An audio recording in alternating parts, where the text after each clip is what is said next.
What are dreams, and why do they confuse us? Have you ever dreamed of falling, fast, helpless, from a skyscraper? Or suddenly seeing someone you lost, standing silently, just smiling? Or maybe, for a few fleeting moments, you had superpowers. You were flying through the sky, free, weightless, untouchable. Then the alarm rang, and it was all gone. Dreams. They're strange, they're vivid, and they feel real until they don't. We dream all the time, much more than we realize. An average adult has between 4 to 6 dreams every single night, but most of them vanish like smoke, gone within minutes of waking up. Some leave behind traces, a racing heart, a smile you can't explain, tears on your pillow, or a heavy weight in your chest. But here's the big question. Why? Why does the brain spin these bizarre, emotional, chaotic stories while we sleep? Are dreams just the mind's random static, mental leftovers from a day we already forgot? Or are they something more? Something meaningful? People have asked this question for thousands of years. From ancient philosophers in Greece to mystics in Asia. From Sigmund Freud's famous couch to modern-day neuroscience labs. And the deeper we go, the more we begin to suspect. Dreams aren't just odd little movies our brain plays for fun. They are windows into our memories, our emotions, our subconscious, and maybe into who we really are when no one is watching. The brain doesn't sleep while you do. You close your eyes, you drift off. Your body goes still. But your brain, it lights up. Especially during REM sleep, rapid eye movement. Your brain is almost more active than when you're awake. Waves of electrical activity surge. Your heart beats faster. Your eyes dart beneath closed lids. And right then, your most vivid dreams are born. Even your worst nightmares. REM sleep was discovered in the 1950s. Before that, we thought dreaming was just background noise. Now, we know better. Because dreaming isn't random. It's neurological. It's emotional. It's deeply human. Here's what's happening. The prefrontal cortex, the part of your brain that handles logic, judgment, and self-control, it powers down. But other areas, the ones tied to imagination, emotion, and long-term memory, they explode with activity. That's why dreams often feel wild, but personal. That's why a long-gone friend suddenly shows up. Why a tiny worry grows into a full-blown disaster. Why logic breaks down, but meaning feels sharper than ever. And the most astonishing part, your brain creates entire worlds out of nothing. No light, no sound, no input. It writes the script, builds the set, casts the actors. And you live in that movie, even if only for a few minutes. So why is your brain working so hard while your body rests? What's driving this night shift of creativity and chaos? That question is where the real mystery begins. Why do we dream? Theories behind the mystery. So, what is your brain really doing when it dreams? Is it just wandering? A random light show behind closed eyes? Or is it working on something real, something important? One theory says dreams help us process memory. As you sleep, your brain is like a librarian after hours. It sifts through everything you saw, heard, felt. It decides what to store, what to forget, and what to connect with old memories you didn't even know you still had. In this view, dreams are the brain reorganizing itself, clearing clutter, strengthening signals, turning moments into meaning. But another theory goes further. It says, dreams are training grounds. You know that dream where you're being chased? Or the one where you're falling, freezing, forgetting something huge? That's not just fear. That's rehearsal. Your brain is running simulations, testing your reactions, playing out worst-case scenarios. So if life ever throws you into chaos, you're already a little bit ready. Other scientists believe dreams are emotional detox. Your mind letting off pressure, stress, grief, guilt, desire, all distilled into symbolic scenes so they don't build up and spill over when you wake up. Then, of course, there's the skeptic's take that dreams are just neural noise, the mind's byproduct of maintenance, like the hum of a machine as it resets. But maybe dreams aren't just one thing. Maybe they're all of it: a filing system, a fear lab, a pressure valve, and a mirror. A mystery made up of many truths, each one revealing a little more about why the lights stay on, even when we sleep. Freud and Jung, the mind beneath the mind. For thousands of years, people looked to dreams for answers, prophecies, warnings, messages from the gods.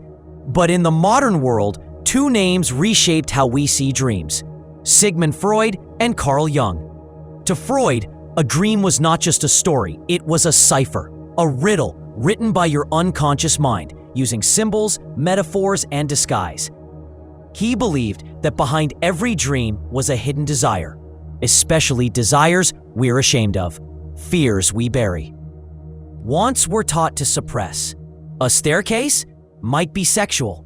A locked door might represent something you've been told not to open. To Freud, dreams were a release valve, your mind's way of expressing what your waking self can't say out loud. Carl Jung, Freud's former student, saw it differently. He agreed that dreams come from the unconscious, but to him, they weren't just personal. They were universal. He called it the collective unconscious, a deep ocean of shared human symbols, archetypes, myths, shadows, the wise old man, the helpless child, the double self. In your dreams, these figures appear, not as puzzles to decode, but as guides, messengers, fragments of the deeper you trying to speak. To Jung, a dream isn't just a confession, it's an invitation, a mirror, a lesson. Where Freud saw dreams as something to interpret, Jung saw them as something to follow. And maybe both were right. Maybe dreams are both private and primal, a collision between your past and the prophets and the guides. Your culture, your mind, and something more.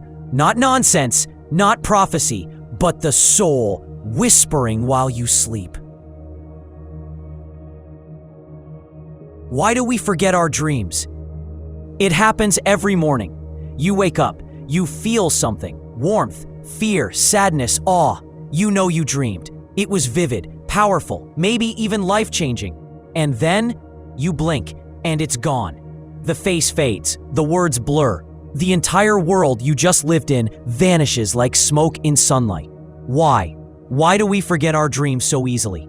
The answer lies inside your brain, specifically in a place called the hippocampus. That's the region responsible for storing long-term memories. But here's the twist. During REM sleep, when most dreaming happens, the hippocampus becomes quiet. It doesn't store much. It doesn't encode. So even though your dreams might feel intense, they rarely get filed away. And when you wake up, your brain shifts attention fast to sounds, light, schedules, thoughts about coffee. The dream gets drowned, overwritten before you even finish yawning. There's another theory too. Forgetting dreams might be necessary. Imagine if you remembered every dream in full detail, every bizarre scene, every contradiction, every false reality. It might become hard to tell what's real and what isn't. So maybe forgetting is a kind of mental hygiene, a way your mind keeps the walls between dream and waking life intact. Still, some people do remember, and often it's because they write dreams down right after waking or revisit them consciously before they fade. That's why dream journaling is such a powerful practice. Not just to remember, but to listen more deeply to what your sleeping mind is trying to say. Because maybe the dream didn't disappear. Maybe you just haven't slowed down enough to hear it again. Dreams as healing and intuition. Sometimes a dream feels different. It doesn't just replay your day. It doesn't just echo fears or memories. It lingers. It glows. It feels like a message. For centuries, people believed that dreams could see into the future, that they carried signs, omens, answers. In ancient Egypt, priests interpreted dreams as messages from the gods. In Greek temples, people would sleep and wait for dreams to reveal cures for their illnesses. Even today, many report dreaming of something, an accident, a face, a warning, and days later it unfolds in waking life. Coincidence? Maybe, but maybe not. Because dreams aren't just fantasy, they're intuition amplified, the mind's raw intelligence, unfiltered by logic or doubt. When we dream, we aren't bound by what's reasonable. We move freely between memory, emotion, instinct, and imagination. And sometimes, in that freedom, something deeper surfaces, something we've been ignoring while awake. Grief we haven't named, desire we've denied, fear we've buried, or truths we're not ready to say out loud. This is why many psychologists today view dreams as tools for healing. They reveal where the wounds are, emotional, spiritual, even physical. They don't always explain, but they illuminate. To dream is to witness your inner world without judgment, to let your subconscious speak its own language, symbol, story, shadow, metaphor. And the more you listen, the more you begin to understand. Your dreams aren't random, they are honest, and sometimes they know things about you before you're ready to know them yourself. Conclusion: the other you in dreams. Every night when your eyes close, someone else wakes up, a version of you with no deadlines, no filters, no limits. This version doesn't care about logic. It doesn't follow clocks or calendars. It wanders, feels, creates, remembers, invents. It falls in love, it falls in fear, and then it disappears before the morning light. That's what dreams are. Not distractions, not illusions, but a glimpse into the part of you that keeps going even when you're asleep. Science can tell us how dreams happen. Psychology can tell us what they might mean. But the experience of dreaming, that belongs to you. Completely, uniquely, quietly.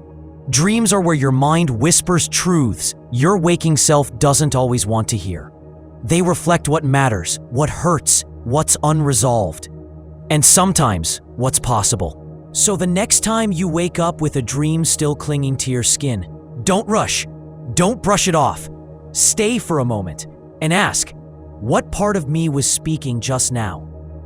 Because maybe while you were sleeping, you met a version of yourself you've been too busy to notice. And maybe that version has something important to say.